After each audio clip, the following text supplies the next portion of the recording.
اللهم صل على سيدنا محمد. بسم اللہ الرحمن الرحیم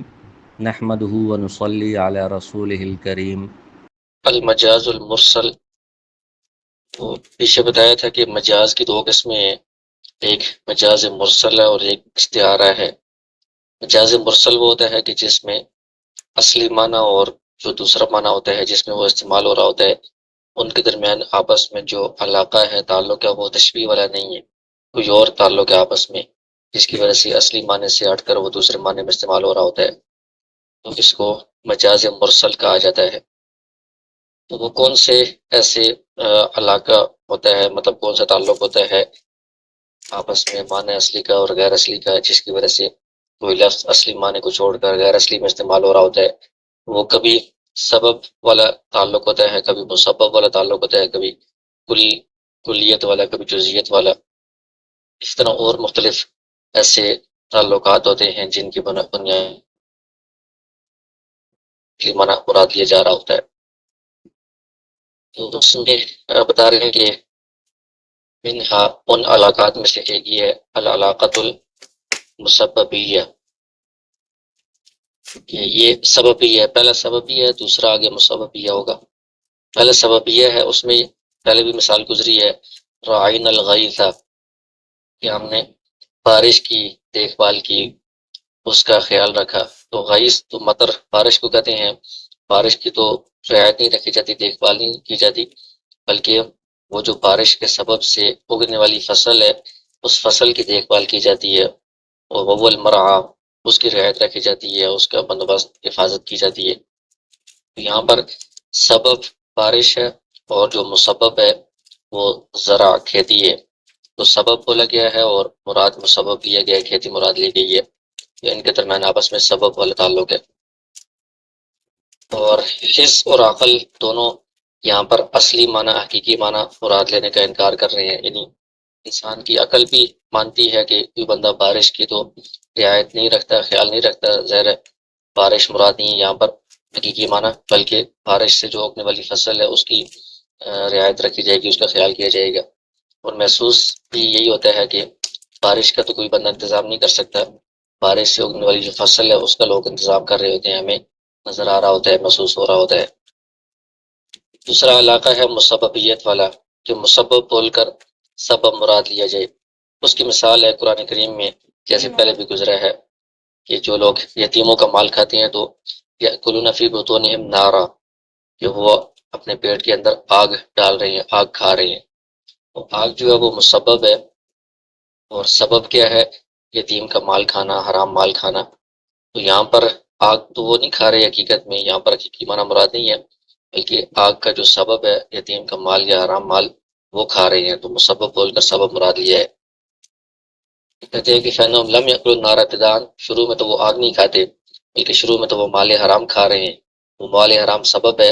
آگ میں داخل ہونے کا، تو اس کے نتیجے میں پھر آگ ان کو کھانی پڑے گی، آگ برداشت کرنی پڑے گی۔ یہاں پر مسبب بول کر سبب مراد لی ہے، تو یہ آپس میں مسببیت والا ان کا تعلق ہے۔ تیسرا علاقہ ہے کلیت والا، کل بول کر جز مراد لیا جائے۔ تو اس میں یہ ہوتا ہے کہ کل کا لفظ بولا جاتا ہے، اطلاق ہی رہتا ہے، مراد اس کا ایک جز ہوتا ہے۔ جیسے آپ کہتے ہیں رأیت الشمس، میں نے سورج کو دیکھا، تو سورج کا پورا جسم مراد نہیں ہوتا، سورج کا کچھ حصہ بندے نے دیکھا ہوتا ہے، ایک جز مراد ہوتا ہے، لیکن بندہ کل کا اطلاق کر رہا ہوتا ہے۔ اور اسی طرح دوسری مثال دی ہے کہ حضرت نوح علیہ السلام کی قوم کے بارے میں اللہ تعالیٰ نے فرمایا کہ وہ حضرت نوح علیہ السلام جب دعوت دیتے تھے تو وہ اپنی کانوں میں انگلیاں ڈال دیتے تھے، یجعلون اصابعهم فی آذانہم، اصابع پوری انگلی کو کہتے ہیں، تو کان کے اندر پوری انگلی تو نہیں ڈالی جاتی، انگلی کا آگے والا جو طرف کنارہ ہے وہ ڈالا جاتا ہے۔ یہاں پر پوری انگلی کل بولا گیا ہے، مراد انگلی کا ایک کنارہ ہے، ایک جز مراد ہے۔ یہ یجعلوا اصابعهم فی آذانہم، یہ اپنی انگلیاں ڈالی ہیں اپنے کانوں میں، بولا گیا ہے کل اور مراد جز لیا گیا ہے۔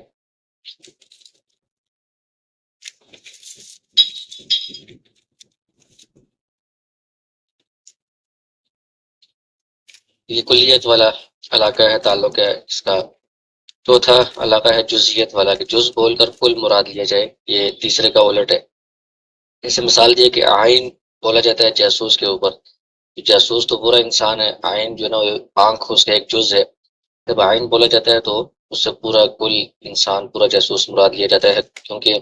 اس میں زیادہ کردار آنکھ کا ہوتا ہے کہ آنکھ کے ذریعے سے وہ جاسوسی کر رہا ہوتا ہے، گویا کہ اس کا پورا جسم ہی آنکھ ہے، تو اس لیے اس کو یہ جز بول کر کل مراد لیا جاتا ہے۔ اسی طرح دوسری مثال دی ہے کہ ایک بندہ اکول بہت زیادہ کھانا کھانے والا ہے، اس کو بندہ کہے کہ یہ نوفامن، یہ بندہ تو جو ہے نا وہ منہ ہے، مطلب جس طرح منہ بندہ منہ سے کھاتا ہے، منہ کھانے کا ذریعہ ہوتا ہے، تو یہ بندہ اتنا کھاتا ہے کہ گویا کہ اس کا سارا جسم منہ ہی ہے، کہ مطلب سارا جسم اس کا کھانے والا ہی ہے،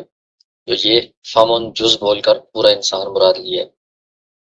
اسی طرح قرآن میں اس کی مثال ہے فتحریر الرقبۃ، گردن آزاد کرنا۔ اصل اس میں مراد کیا ہے؟ پورا غلام آزاد کرنا، لیکن الفاظ بولے گئے ہیں رقبہ گردن کے، تو گردن ایک جز ہے، مراد پورا انسان ہے۔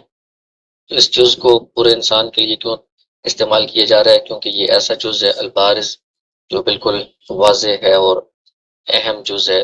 اس نے اوپر سر کو اور چہرے کو بھی اپنے اوپر اٹھایا ہوا ہوتا ہے، اور انسان کے جو اصل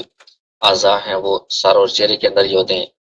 گردن نے ان کو اٹھایا ہوا ہے، تو اس لیے گردن یہ واضح اور ظاہر ایک بڑا جز ہے، جس کو پورے جسم کے اوپر اطلاق کیا جاتا ہے، بولا جاتا ہے۔ تو یہاں پر جز کا اطلاق کیا گیا کل مراد ہے، کہ یہ مجاز مرسل کی مثال ہے، اور اس میں جزیت والا علاقہ پایا جا رہا ہے۔ اور اسی کی مثال ہے ملتی جلتی ایک اور، جو کسی ادیب جو ظریف تھے، مطلب جس طرح مزاح کرنے والے ہوتے ہیں اور کوئی خوش کلامی کرنے والے، ان میں سے کسی نے کہا کہ ایک بندہ جس کی ناک بہت بڑی تھی، پتہ نہیں چل رہا کہ آپ جو ہے نا وہ آپ کی جو ناک ہے وہ آپ کے جسم میں ہے، یا آپ کا پورا جسم جو ہے نا وہ ناک میں ہے، اہو فی انفی ام انفو فی، مطلب یہ ایک ناک بڑے ہونے کو مثال دی ہے، کہ ناک بول کر اس کا پورا جسم مراد لے رہے ہیں، ناک کو پورے جسم پر اطلاق کر رہے ہیں، تو یہ جز کو کل پر اطلاق کرنے کی مثال ہے۔ پھر ایک العلاقۃ الحالیہ، پانچویں مثال دی ہے کہ آپس میں جو معنی اصلی اور غیر اصلی کا تعلق ہوتا ہے وہ حال اور محل کا تعلق ہوتا ہے۔ یہ محل جو جگہ ہوتی ہے، حال اس جگہ میں جو اترنے والا ہوتا ہے، آنے والا ہوتا ہے، تو اس کی وجہ سے بھی بعض اوقات حال بول کر محل مراد لیا جا رہا ہوتا ہے۔ جیسے انی نزلت بکذابین، میں کذاب لوگوں پر اترا، تو لوگوں پر تو بندہ نہیں اترتا، جگہ میں اترا، یعنی ایسی جگہ میں اترا، الارض التي حل فی الکذاب، جس میں جھوٹے لوگ، کذاب لوگ اترے ہوئے تھے، تو حال کذاب بول کر جو محل ہے، ان کی جگہ تھی زمین، وہ مراد لی ہے،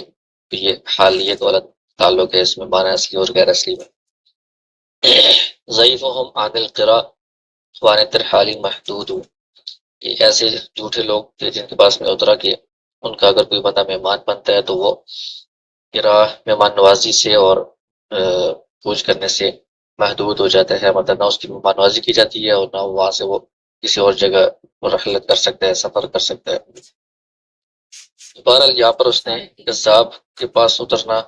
بول کر اس کذابوں کی جو زمین ہے، محل، وہ مراد لی ہے، الارض التی یسکنون، جس میں وہ رہتے تھے۔ اور اس کے بعد کہتے ہیں کہ یہاں پر اور بھی بہت سارے علاقے ہیں مجاز مرسل میں، جن میں معنی اصلی کو چھوڑ کر معنی غیر اصلی مراد لیا جا رہا ہوتا ہے،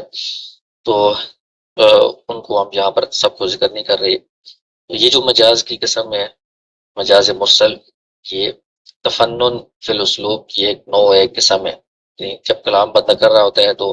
مختلف اسالیب میں کلام کرتا ہے، تو اسلوب میں تفنن پیدا کرنا، مطلب نیا نیا اسلوب پیدا کرنا، دن فوق دن، تاکہ سننے والوں کو کلام نشاط پیدا ہو، کلام میں عمدگی پیدا ہو، بلاغت پیدا ہو، اس کی ایک قسم یہ بھی ہے مجاز مرسل، اس کے ذریعے سے کلام میں عمدگی، بلاغت پیدا ہوتی ہے، سننے والوں کو دلچسپی ہوتی ہے، نشاط پیدا ہوتا ہے۔ اور پھر کہتے ہیں کہ اس میں بندہ کلام کو ایک لفظ سے دوسرے لفظ کی طرف منتقل کر سکتا ہے مختلف اغراض کی بنیاد پر، اور جیسے آپ نے بلاغت میں پڑھا ہے کہ اصل مراد لینے سے اصل کے مخالف دوسرا معنی مراد لینا، اس کی وجہ سے زیادہ کلام میں بلاغت پیدا ہوتی ہے، زیادہ عمدگی پیدا ہوتی ہے، یہ مجاز مرسل میں اس طرح ہو رہا ہوتا ہے۔ اور جو اغراض ہوتی ہیں جن کی بنیاد پر اصل لفظ کے اصل معنی کو چھوڑ کر دوسرا معنی مراد لیا جا رہا ہوتا ہے، اس میں بعض اوقات اختصار کی وجہ سے ایسا کرنا پڑتا ہے، بعض اوقات مبالغہ کے لیے، بعض اوقات کلام میں تفنن پیدا کرنے کے لیے، تازگی پیدا کرنے کے لیے کہ اس میں مختلف اسلوب سامنے آئیں، اور بعض اوقات کلام جو ہے نا وہ چھوٹا کلام ہے اس کے دائرے سے نکال کر اس کو وسعت میں لانا اور بڑے دائرے میں لے کر جانا، اس کے لیے یہ مجاز مرسل وغیرہ استعمال کیے جاتے ہیں۔ بہرحال یہ مختلف اغراض کے لیے مجاز مرسل کا استعمال ہوتا ہے۔ کلام کا جو اصلی معنی ہوتا ہے اس کو چھوڑ کر غیر اصلی معنی، غیر حقیقی معنی مراد لیا جا رہا ہوتا ہے، اور ان کا آپس میں جو تعلق ہوتا ہے وہ تشبیہ والا نہیں ہوتا، کوئی اور تعلق ہوتا ہے، اس کو مجاز مرسل کہا جاتا ہے۔ اور اگر اصلی معنی کو چھوڑ کر دوسرا معنی مراد لیا جائے اور اصلی معنی اور دوسرے معنی کے درمیان آپس میں تشبیہ کا تعلق ہو، مشابہت کا تعلق ہو، تو اس کو استعارہ کہا جاتا ہے۔ اس کی بحث آگے آ رہی ہے۔